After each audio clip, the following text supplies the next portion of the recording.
Cycle time reduction. Oh boy, this is an opportunity for everybody. How can we reduce the time, the cycle time required? The time is only when things isn't moving, you've got a problem. If anything's holding still, if a piece of paper isn't moving forward, it's a problem. You consider that. Time is the only thing you can't get more of. Once you spend it, it's gone. We can get more money, we can get more people, but time is lost. So we've got to focus on time, and that's what our customer sees, how long it takes you to do things. When do you start from the beginning?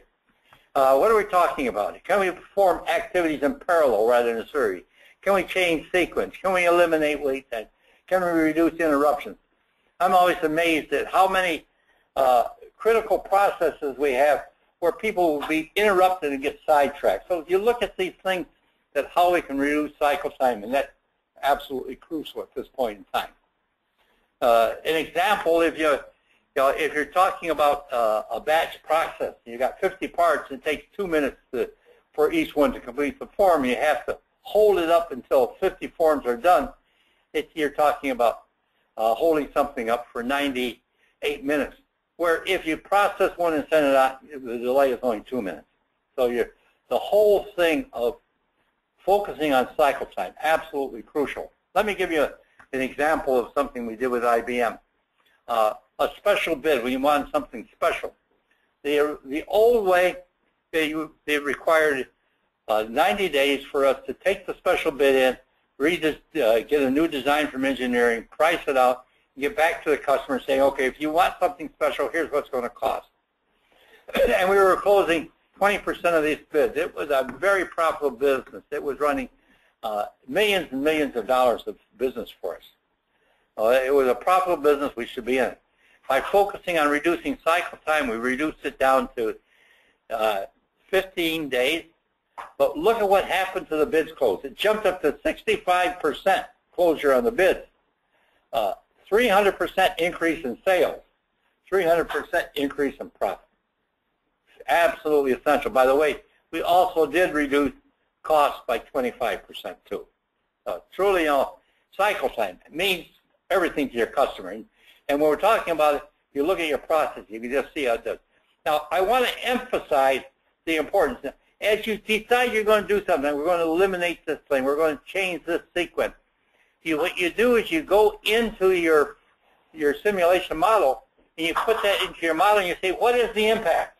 And you know right away. I can run, with the simulation model, once we build it, within 10 minutes, I can run 5 years of processing of activities and see what's happened over that 5 years and have a plot so I know what exactly the impact is. And when you start doing that, you'll find that many of the things that you would be implementing, you say, the impact is not great enough because something else is offset. So truly it's a very important tool, this whole simulation modeling. Next thing is error proofing. This is the ideal thing. Error proofing is, there's a lot of reasons that we make errors. We do lack of time, lack of ownership. Errors is a way of life. You got to expect them. The old saying, error is human. To forgive is divine. But truly, there's a poor balance between upper management's priorities between cost, schedule, and quality. Many reasons that we have. So what we need to do is to error-proof our processes. Error-proof it, we're going to use a technique we call negative analysis. Negative analysis says, if we want to fail, what would we do? If you were going to open up a restaurant and you wanted to fail, what would you do? Well, we probably wouldn't have any good parking. So you want to be sure you got good parking. Well, we probably wouldn't want to have big signs out. We'd want to have poor food, slow service. So now what we actually do is you make a list of how you'd want to fail, and then you make sure that your design has incorporated the opposite impact to eliminate that. If you really want it to fail, you probably want to have lipstick on every glass. So then when you buy your dishwasher, you want to be sure that it removes the lipstick from the glasses, right?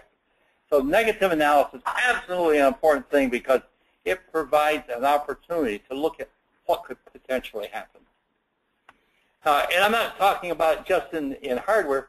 Here's the cycle time, the negative analysis on communication.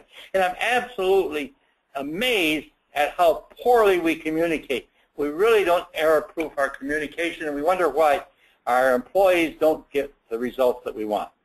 And truly, you know, if you look at your communication cycle, it should be error-proof, and this is a good example of how we could do that.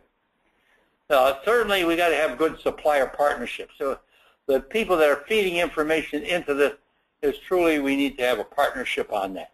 And truly, if our suppliers, if our customers are our most important thing, our suppliers run a very, very close second.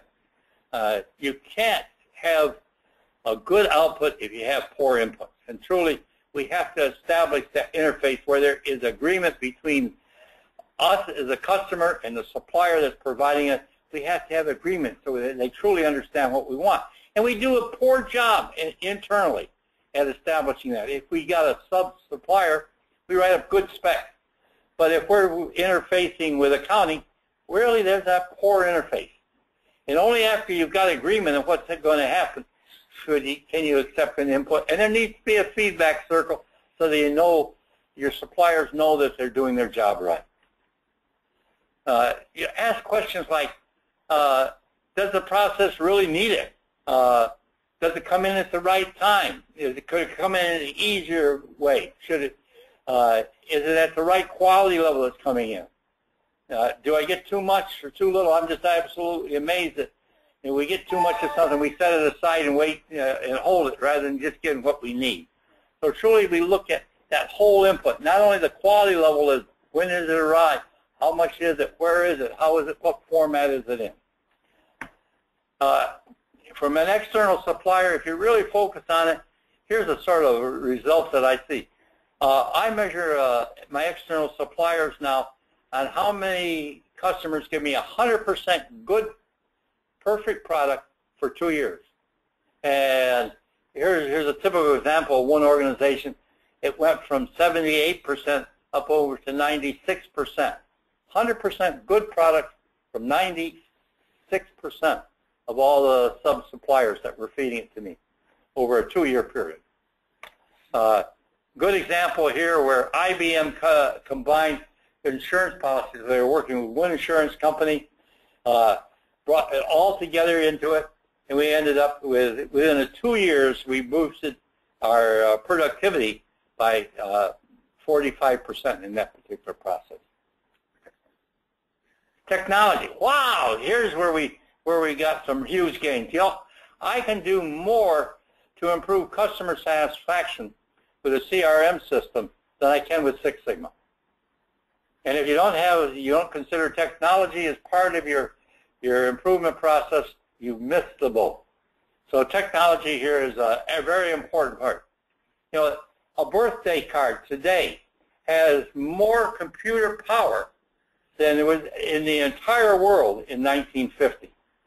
You know, a wristwatch, the same thing we're talking about it, more power than in 1961. So truly, we have so many advantages available to us that we've got to grab these advantages and move forward.